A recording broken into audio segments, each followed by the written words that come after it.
Egypt didn't invent pyramids alone. Rome didn't conquer everyone, and queens didn't always stand quietly behind kings. Just south of Egypt lay a land of warrior queens, gold-rich kings, and cities filled with iron furnaces and towering temples. This was Nubia, the kingdom of the Black Nile, a civilization so powerful it once ruled Egypt itself and even forced Rome into retreat. Yet today, hardly anyone knows their names. How did such greatness get buried in the sands of time? When most people think of ancient Africa, their minds jump straight to Egypt. The Sphinx, the Valley of the Kings, the pyramids at Giza. But Egypt didn't exist in a vacuum. For thousands of years, Egypt had a neighbor, sometimes a partner, sometimes a rival, sometimes a conqueror. That neighbor was Nubia, or Kush, as it was also called, stretching along the Nile in what is now northern Sudan. Nubia wasn't just a copy of Egypt. It had its own gods, its own writing system, its own powerful rulers, and its own pyramids, more of them, in fact, than Egypt itself. And unlike Egypt, Nubia gave the world warrior queens who led armies in person, staring down emperors and defending their lands with fire and steel. For centuries, Nubia was a force that shaped the destiny of Africa and beyond. But its story has been silenced, overshadowed by Egypt's glory. Today, we're going to break that silence. The big question is this: if Nubia was so important, why don't we learn about it in school books? Why do we know Cleopatra but not Amanirenas, the one-eyed queen who fought Rome? Why do millions of tourists flock to Giza, while the pyramids of Meroe stand silent in Sudan's desert, barely visited? The answer lies in who wrote history. Egyptians described Nubians as rebels. Greeks and Romans painted them as exotic but inferior. Later European colonizers dismissed them as insignificant. And so, Nubia became a ghost in world history. But ghosts leave traces. And when you piece them together, a hidden empire rises again. Let's go back to the beginning. Nubia's power came from the Nile, just like Egypt. But the Nubian stretch of the river was different, wilder, marked by rocky cataracts that made sailing dangerous. These cataracts gave Nubia natural fortresses, protecting it from easy invasion. Around the river, fertile soil allowed farming, while the deserts beyond hid rich veins of gold. In fact, the word Nubia may come from the word nub, meaning gold. For thousands of years, Egyptian temples and treasures were filled with gold mined in Nubia. And gold wasn't the only prize. Nubia controlled trade routes bringing ivory, ebony, incense, leopard skins, and war elephants from deeper Africa. Egypt may have had monuments, but Nubia had the raw wealth and resources that fed empires. The first great Nubian kingdom we know of was Kerma, around 2500 BC. Kerma wasn't just a village. It was a thriving city, complete with massive mud brick buildings, palaces, temples, and burial mounds so huge that they still impress archaeologists today. The kings of Kerma were buried with treasures, cattle, and even human sacrifices, a sign of their absolute power. Kerma's warriors were feared. Egyptian texts complain about Nubian raids, describing them as powerful archers and fierce fighters. At one point, Kerma allied with Egypt's enemies, pushing Egypt to the edge. For centuries, Kerma and Egypt clashed. Eventually, Egypt invaded, burning Kerma and turning much of Nubia into a colony. For hundreds of years, Nubia was ruled from Egypt, its temples filled with Egyptian gods, its rulers answering to pharaohs.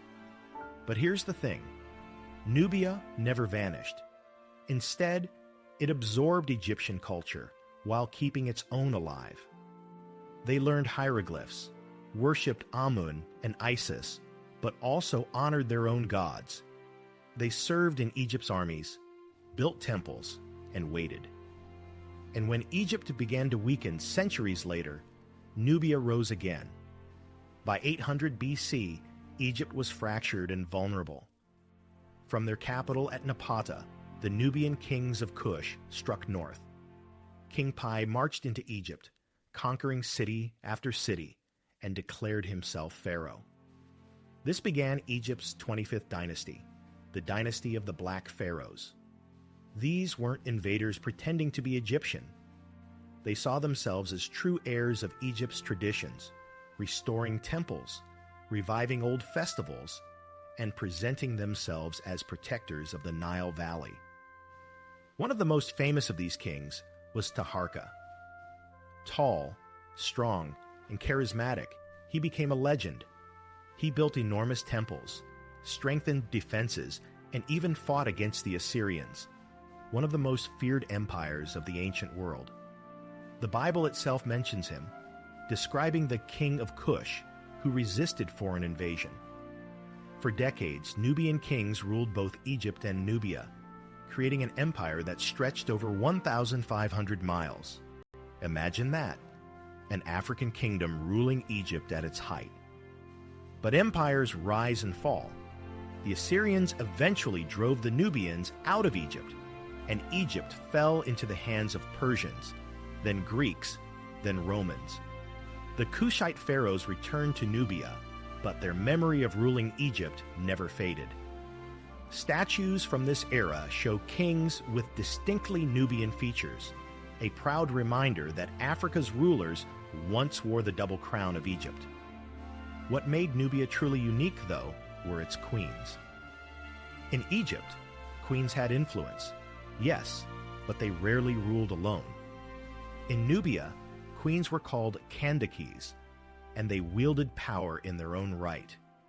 They weren't just consorts, they were monarchs. Greek and Roman writers mention them with awe, sometimes fear. They commanded armies, signed treaties, and defended their lands fiercely. One queen, Amanishakheto, left behind treasures so magnificent that when her tomb was looted in the 1800s, it yielded golden jewelry, crowns, and statues that ended up in European museums. But the most famous of all was Amanirenas, the one-eyed warrior queen. Around 25 BC, Rome had just conquered Egypt and expected Nubia to submit. Amanirenas had other plans. She gathered her army and launched attacks on Roman forts. Her soldiers raided deep into Egyptian territory, capturing towns and seizing statues of Emperor Augustus. In one bold move, they decapitated a bronze statue of Augustus and buried the head beneath the steps of a Nubian temple. Every worshiper who entered trampled Rome's emperor underfoot. Rome retaliated with full force, sending legions south. They burned Nubian cities, but Amanirenas fought back with relentless determination. After years of fighting, something extraordinary happened. Rome agreed to a peace treaty. And not just any treaty. It was favorable to Nubia. They gained independence, secured their borders, and weren't forced to pay tribute. That might not sound like much, but think about it. Rome crushed Carthage, enslaved Gaul, and burned Jerusalem, yet against a queen from Nubia, they compromised. Amanirenas remains one of the only rulers in history to stand toe-to-toe with Rome and come out equal. As Nubia's power shifted further south, a new capital rose, Meroe. If Napata was Nubia's religious center, Meroe was its beating industrial heart. The city was famous for its iron production. Archaeologists have found fields of slag, waste from smelting, so massive that Meroe has been called the Birmingham of Africa. Blacksmiths forged weapons, tools, and trade goods that spread across the region. The city was filled with palaces, temples, workshops, and markets buzzing with life. It was a place of innovation, blending Egyptian traditions with African roots. Meroe also developed its own writing system, the Meroitic script. To this day, we can't fully read it. Imagine that, an entire language carved into stone, still keeping its secrets. Unlocking it would be like discovering a whole new chapter of history. It's one of the great mysteries of Africa's past. And then there are the pyramids. Everyone knows Giza, but Nubia actually has more pyramids. Over 200 still standing, mostly around Napata and Meroe. They're smaller and steeper than Egypt's, but no less impressive. These weren't just tombs. They were symbols of power and continuity. Inside, kings and queens were buried with treasures, weapons, and offerings for the afterlife. The walls were covered in carvings of gods, warriors, and rituals. Tragically, many were destroyed. In the 1830s, an Italian treasure hunter named Giuseppe Ferlini used dynamite to blast open more than 40 pyramids, looting gold and artifacts. His haul ended up in museums in Berlin and Munich, while the pyramids themselves were left in ruins.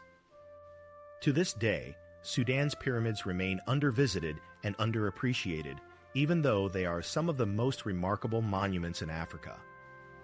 By the 4th century AD, Nubia's power declined. Some say over-farming stripped the land. Others argue shifting trade routes drained its wealth. The rising kingdom of Aksum in Ethiopia dealt the final blow, conquering parts of Nubia and cutting off its lifelines. Slowly, Meroe's furnaces went cold, its pyramids turned to silent tombs, and Nubia's golden age faded. But decline doesn't erase legacy. For thousands of years, Nubia had been a power broker of the Nile Valley. It had rivaled Egypt, humbled Rome, and left behind monuments that still stand today. Yet because history was written by outsiders, Nubia was left in the shadows. Picture yourself now walking through the desert at dawn. The air is cool, the sand crunches under your feet, and in the distance, pyramids rise sharply against the horizon. No crowds, no fences, just silence. These pyramids belong to kings and queens whose names most of us never learned. Amanirinas, Piye, Taharka, rulers who defied empires and shaped history. Standing there, you feel the weight of what's been forgotten. If Nubia's story could be buried, how many other civilizations lie waiting in the sands of time? Nubia wasn't Egypt's shadow. It was Egypt's rival, its conqueror, its partner. It was a land of gold, of warriors, of queens who ruled as equals. Its pyramids still stand. Its legacy still whispers in the winds of the Black Nile. For too long, the world ignored it. But history always has a way of resurfacing. And when you listen closely, you'll hear Nubia's story rise again. Subscribe and keep uncovering the world's forgotten empires.